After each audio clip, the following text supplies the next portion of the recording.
안녕하세요. 오늘은 1월 17일 수요일입니다. 오늘도 고린도전서 말씀을 함께 생각해 보도록 하겠습니다. 자, 오늘의 말씀은 고린도전서 1장 3절부터 9절까지의 말씀입니다.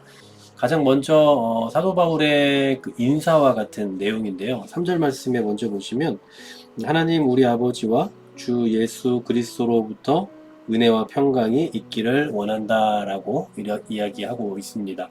은혜라는 것은 하나님께서 우리 사람들에게 베푸신 그 구속의 행위죠. 하나님의 아들이신 예수 그리스도로 말미암아 베풀어 주신 그 구원의 어떤 사랑이라고 할까요? 뭐 그런 것으로부터 흘러나오는 그 하나님의 행위라고 볼 수 있습니다.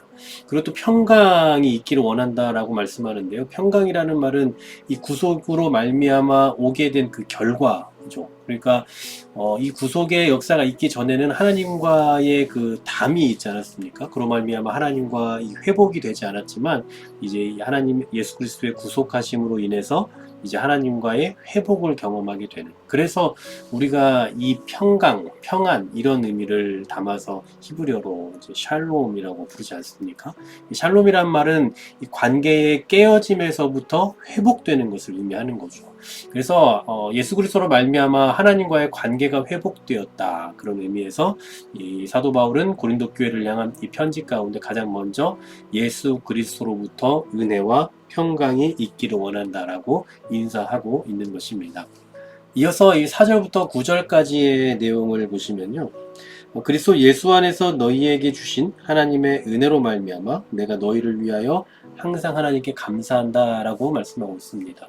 항상 하나님께 감사하는 내용이 있다라는 얘기죠. 그 내용은 뭡니까? 바로 하나님의 은혜죠. 하나님의 은혜로 인해서 하나님의 은혜에서부터 흘러나오는 그 내용을 가지고 감사를 하고 있다라는 거죠.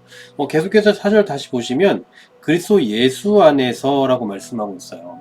예수 안에서 너희에게 주신 하나님의 은혜.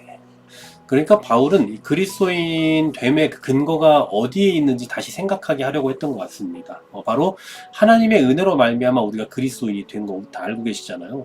아무도 하나님의 은혜 앞에서 자랑하거나 스스로에 대한 그 우월감을 가질 수가 없죠. 만약에 어떤 우리의 공로나 우리의 의지로 인해서 구원을 받았다면 그렇다면 우리는 우월감을 가질 수 있을 겁니다. 하지만 하나님의 은혜로 말미암아 구원받았기 때문에 아무도 그 앞에서 우월감을 가질 수가 없죠. 그래서 계속해서 7절 말씀해 보시면 은사에 대한 이야기를 하세요.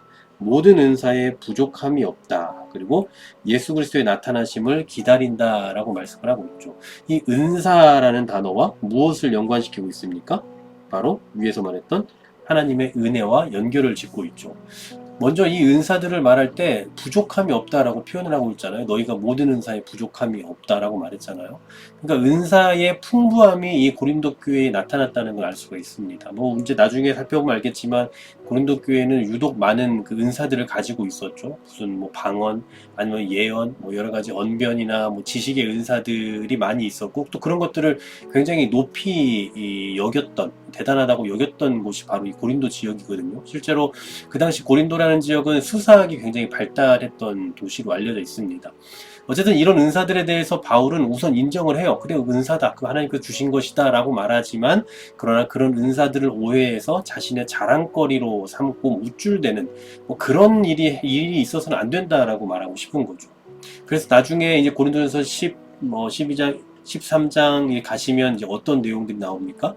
사랑에 대한 얘기가 나오잖아요. 그 어떤 은사들보다도 영원법을 가진 사랑이 더 우선이다라는 걸 말해주고 싶었던 거죠. 그러니까 결국은 이 사도 바울이 이 은사라는 것을 은혜와 연결을 시키고 있는데 하나님께서 주신 그 은사들을 가지고 이 자신을 자랑하는 근거로 삼는 어떤 그런 분위기들을 다 부수고 있는 겁니다. 계속해서 8절에 보시면 주께서 너희를 우리 주 예수 그리스도의 날에 책망할 것이 없는 자로 끝까지 견고하게 하신다라고 말씀을 하고 있죠.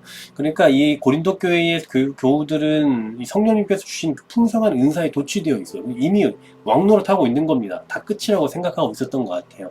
바로 이런 사람들에게 이미와 아직 이미 오셨지만 그러나 아직 오지 않았다라는 그 균형 잡힌 종말에 대한 관점을 열어주고 있다라고 볼 수 있는 겁니다. 그러니까 은혜를 받았지만 아직 끝이 아니에요. 하나님께서 우리에게 주신 그 은혜가 너무나 크고 풍성한 건 분명하지만 여전히 우리는 그 은혜를 가지고 살아가야 되는 존재들이고 또 그 은혜로 말미암아 살아감을 늘 기억해야 되는 존재임을 잊어서는 안 된다라는 사실입니다. 어떤 은사가 있어도 어떤 잘 되는 일이 있어도 하나님의 은혜로 살아가고 있는 존재임을 잊지 않았으면 좋겠고요. 또 이 하루를 살아갈 때에도 우리의 모든 삶의 과정은 하나님의 은혜로 된다라는 사실을 한순간도 잊지 않고 살아가는 우리 모두가 되기를 간절히 소망합니다. 하나님 감사합니다. 우리가 구원받은 것도 주의 은혜요. 오늘 하루를 살아가는 것도 주의 은혜인 줄 믿습니다.